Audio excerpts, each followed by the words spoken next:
Welcome to Debt Matters.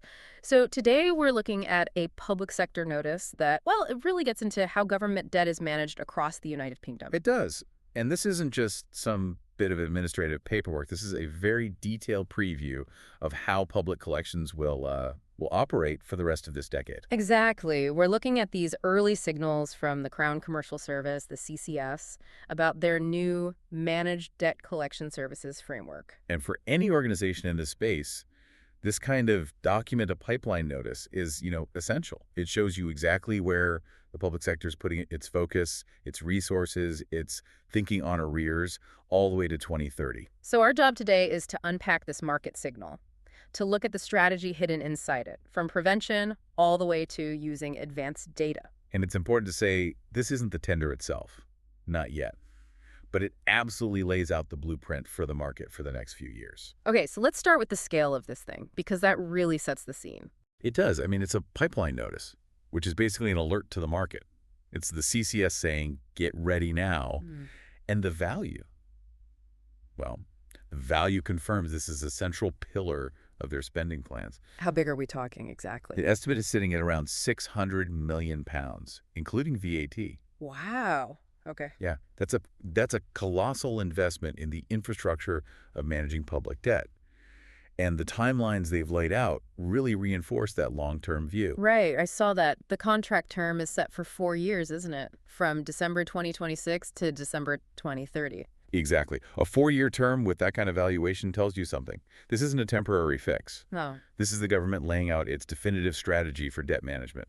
And it's a strategy that has to last for the better part of a decade.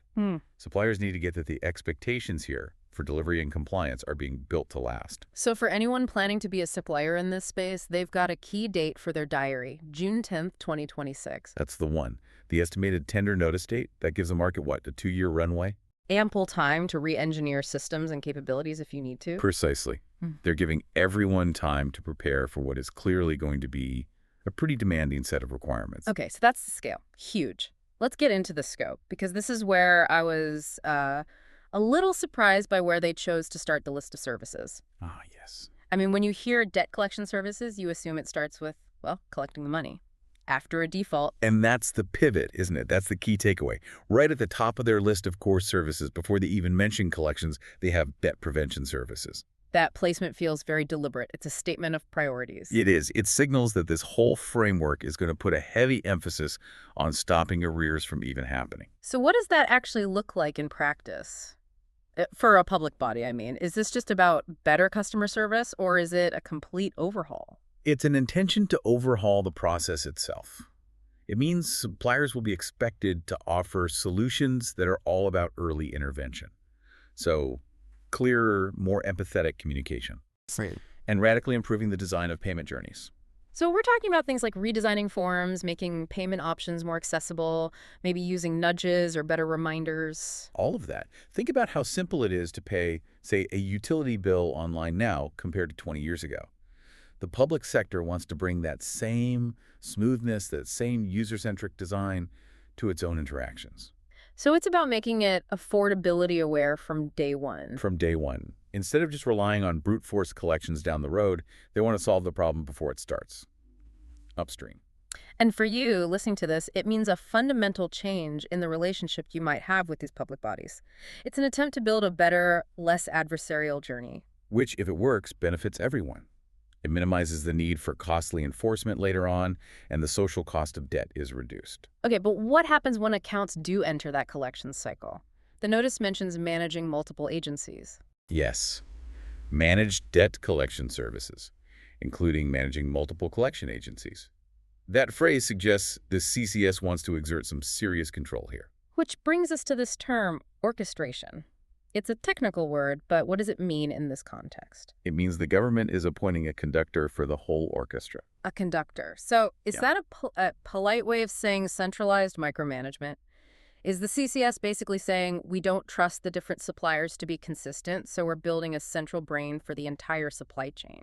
I think that's a fair way to put it in practical terms. They're trying to get consistent governance and standardized performance management across every single supplier. So if you have, say, 10 different agencies working for each MRC, the experience for the person on the other end should feel exactly the same. It should feel the same, and the reporting that goes back to the government must be uniform. That's the goal. That feels like a big shift. In the past, fragmented standards have been a real issue when you have multiple agencies involved. It's a huge shift, Mhm. and it raises the bar for suppliers immensely. In what way? Well, it means you have to demonstrate a much higher capability for auditability, for detailed reporting, for handling complaints quickly, and for having very strict control over your treatment strategies. You have to show you can plug into their centrally managed system. You can't just operate on your own. Not anymore. The government isn't just buying capacity to collect. They're procuring a whole management system. It's designed for uniformity and accountability. So the system itself is the product. Absolutely. And that system relies very heavily on the next bit, on data. Let's talk about data, because this is where the tech demands really ramp up. They explicitly list a few things. Debt analytics, including open banking, data aggregation, and debt analytics solution software. The fact they mention open banking by name, that's the real headline here. Why? Because it shows they're moving far beyond just using traditional static credit bureau data. This is a leap forward. For anyone who isn't familiar with open banking, what does that actually let you do in a collections context? It allows for a richer, faster, and more real-time understanding of someone's actual financial situation. Okay. So instead of guessing based on a credit score from 3 months ago, you can, with permission, use access to bank transaction data to see income, expenditure, and their real capacity to pay right now. That sounds like a double-edged sword, though. On the one hand, you get smarter segmentation, better decisions on things like payment plan. Yes, evidence-led strategies. But on the other, the level of scrutiny on individuals goes up dramatically. It does. And that's why the moment you bring in advanced data like this, you have to answer some critical questions around governance. Like what? Like being crystal clear on consent, total transparency with a citizen about what data is being used and why, and of course, rock-solid data protection. And what about the models themselves? If you're using AI to segment people. You need proper model governance. You have to ensure fairness, prevent bias. The measure of success can't just be how much cash did we get back. It has to include measurable fairness outcomes. Which brings us back to the central tension of this whole thing. But before that, there's one more scope item to cover: international collections. Ah, yes. Debt collection agency services, including international collections.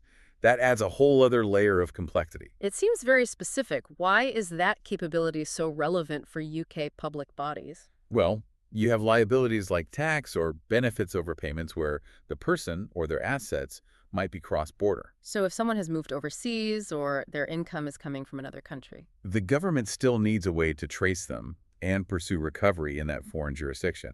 It means navigating different legal systems, different consumer protection rules, all of that. It's highly specialized. So suppliers need to prove they can operate an international legal and tracing practice, not just a UK one. Exactly.